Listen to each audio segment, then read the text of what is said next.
everyone, how's it growing? My name is Miss Simon and I will be your garden teacher this year.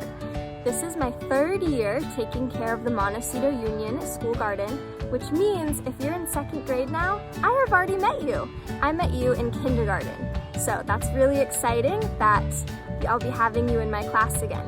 Those of you that are new to the school in kindergarten, I'm so excited for you to be here and I can't wait for you to see the garden. So it is going to be a little different this year because I can't actually be in the same space with you. So I will be recording these virtual video lessons, sending them to your teachers, and also giving them activities for you guys to do in the garden. So for this week, I'm going to take you on a tour of your garden and kind of show you what kind of plants are here, why they're here, and then you will get a chance to come here in person and see it for yourself. So I hope you enjoy the tour. If you have any questions about it at all, your teacher can always email me and I will gladly answer your garden questions for you.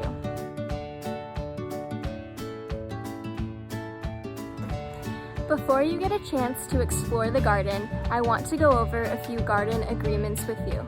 I call these the 4 Ps, and we should always be respecting the 4 Ps. The first P is people. We're going to respect each other, our teachers, and all of our staff members inside the garden. The second P is place. I want you to respect the area. That means we shouldn't be pulling plants apart, we shouldn't be using tools incorrectly, things like that. The third P are the plants. We need to respect the plants and always ask before you pick something. Oftentimes there's going to be a nice ripe strawberry for you, or maybe a fresh leaf of lettuce. But I always want you to ask your teacher if it's an appropriate time to be picking the plants. Let's see, and the fourth P is the pollinators. So the pollinators are animals and insects that live in the garden. If you see a spider, leave it alone. It's not doing any harm to you, and it's actually helping the garden by eating some of the pests that live here. So please respect all living things here, including insects that might scare you or make you a little nervous. So now that we know the 4 Ps, people, place, plants, and pollinators, I trust you that you're gonna respect those agreements. Thank you.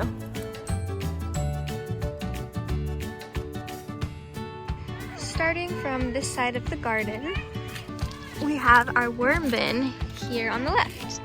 This is where a lot of our food scraps go, and they feed the worms in here and they create new garden soil for us.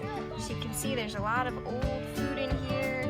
You can see some of the worms climbing the side of the bin.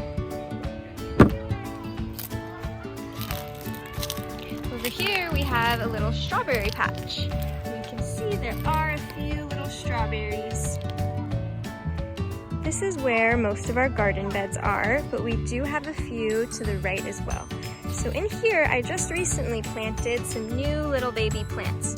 You can see here, this is a dill plant, and over here, we have a little curly kale plant. So in this garden bed, you might also see some what looks like dried grass. Here are a few lettuce plants.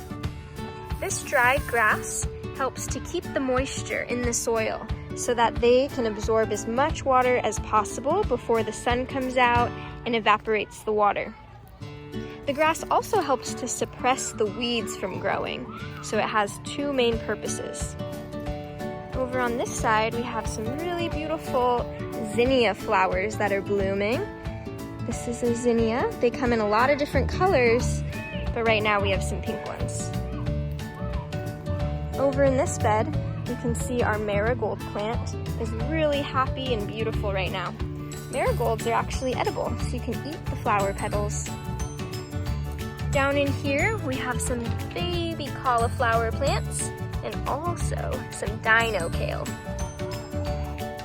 These yellow flowers are a part of a really important symbiotic relationship, which we'll talk about another time. But for now, just know that these are our milkweed plants, and these help the monarch butterflies and caterpillars. This is our herb garden. Over here we have some basil. This is some sage. This is a plant called borage. And when it blooms, it gets these edible, super sweet purple flowers. This one is oregano, good on pasta and Italian dishes. These are chives. They're kind of like a mild onion. This one here is thyme. Thyme is a common herb used during Thanksgiving. We also have some mint here, which is pretty tasty and gives you fresh breath, and a purple basil too.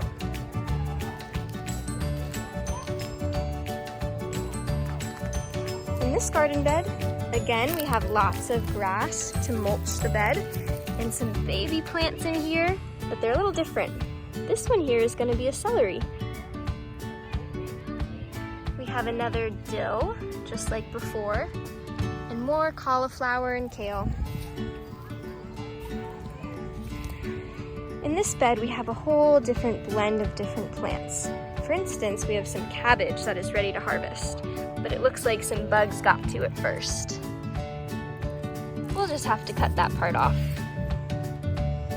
We also have some nasturtium. These leaves and these flowers are edible. Pretty fun. And also, here's a chard plant.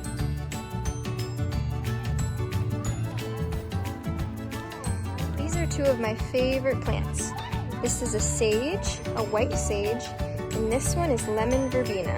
It has a super sweet lemony scent that you can put in your water bottle to give it flavor. I can't wait for you guys to smell these. One of my favorite things growing in the garden right now are these cucamelons. They look like little mini watermelons, but they actually taste like cucumbers with a little hint of lime. They're super cute, and you can just pop the whole thing in your mouth and eat it. They're growing on a vine. Finally, over here are our carrots. So all of these feathery looking leaves are going to be carrots, but you can't see them yet because carrots are root vegetables. So the part that we eat is actually growing underground right now.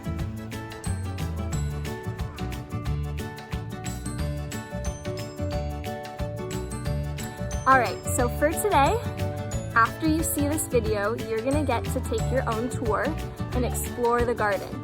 My goals for you are to find a smelly plant here, something that smells good, maybe not so good. I just want you to find one. And the best way to do that is to just use your nose. You can find a leaf, like how about this mint leaf here? And if you rub it together a little bit like this, it's actually gonna smell stronger. So you can experiment, find a few different plants and see if they smell good to you. Another goal I have for you is to try to find an insect in the garden. That could be anything from a worm, a roly-poly, maybe even a spider, or a bee. I just want you to find one and observe it for a moment. See what it's doing. Notice what it's doing. Maybe ask yourself questions about it.